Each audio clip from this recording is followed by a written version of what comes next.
I'm Bill Kopp. I've been a member of this parish for about 30 years. We're standing inside the Memorial Tower, which was built in 1919 as a gift to the parish by a parishioner as a memorial for World War I. Above me is 11 bells, the largest of which weighs 3,000 pounds, a total of 20,000 pounds, and they are playable from the floor directly above me. It typically plays a Westminster chime, and it's programmable. This is the 93 members of this parish that fought in World War I, 7 of which were killed in the war. Their names are engraved on the bells, as well as the doxology, and for those of us who will lose the paper records of these things, the reason that the bells are in the tower. So throughout the town of Upper Montclair, and certainly down into Montclair, you can hear these bells ring every 15 minutes. Doorway, as a gift to the church in 1902 from William Cooper, is this Christus Coloster, carved of Illinois limestone, and has been here actually in the original tower prior to this memorial tower being built. So this is 1902. The church itself was built in 1878 and is the longest serving worship space in Montclair. Come to the back of the church. I'm reminded to tell you that this is 1878 was the original building. It was built as the Cliffside Chapel. The Episcopalians purchased this in 1888 and made it their home, and it has been continuous use since then. The rectangular church was during that time frame. The transepts were added in 1899, and the chancel, which is the part where the choir sings, was expanded at various times.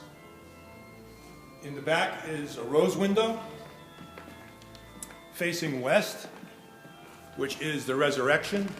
The importance of the windows that are in St. James is they were designed by the Willett Studios in Philadelphia. They are designed by the same studio that did all of the windows in the Cadet Chapel in West Point, a number of the windows in the National Cathedral in Washington, and a variety of other windows. These windows were installed from somewhere around 1940 up till around 1956. Some of the interesting architectural scenarios and developments. The tower was designed by Francis Nelson, a renowned architect of the early 20th century. He did the Upper Montclair Women's Club, as well as the Upper Montclair Library, and is the historical person that focused on having this European look to the village of Upper Montclair. He designed the bell tower in 1919. He designed the portion of the church that's behind the church itself, which is the so-called connector building, in 1926.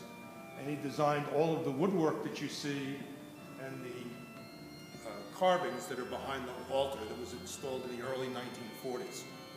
The painting behind the altar was done by Hildreth Mier.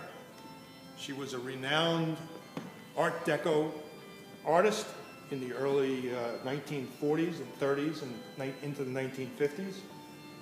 Among her work is also in the National Cathedral and the Bank of New York in New York City, and the medallions outside Radio City, which almost everyone has seen at this point in time. Those are large round medallions that are on 54th Street, and some of the mosaic work that's inside Radio City.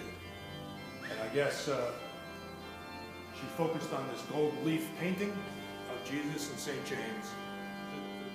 This organ is the third organ for the church. It was put in 1960. The organ and the pipes in the back were added in 1983 as a gift from the former organist and a parishioner. There's 2,000 pipes in this organ, built by Austin.